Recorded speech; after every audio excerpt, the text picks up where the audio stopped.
રાજકોટના મેટોડા જીઆઈડીસીમાં આવેલી ગોપાલ નમકીનમાં ભીષણ આગ લાગવાની ઘટના સામે આવી છે. આગે વિકરાળ સ્વરૂપ ધારણ કરી લેતા ચારે તરફ ધુમાડાના ગોટે ગોટા જોવા મળી રહ્યા છે. ફેક્ટરીમાં અચાનક આગ લાગતા અફરાતફરીનો માહોલ સર્જાયો. આગની ઘટનાને પગલે રાજકોટ, સાપર અને કાલાવડ સહિતની ડઝનથી વધુ ટીમો ઘટના સ્થળે પહોંચી ગઈ છે અને આગ પર કાબુ મેળવવાનો પ્રયાસ કરવામાં આવી રહ્યો છે.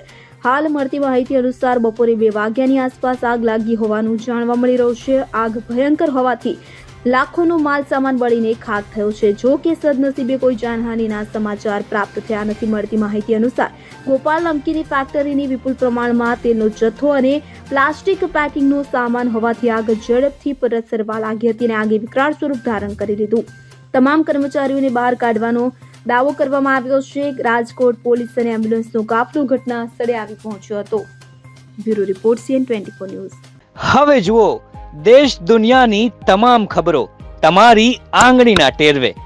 ઉઠાવો મોબાઈલ અને Google Play Store પરથી ડાઉનલોડ કરો અમારી CN24 ન્યૂઝ મોબાઈલ એપ.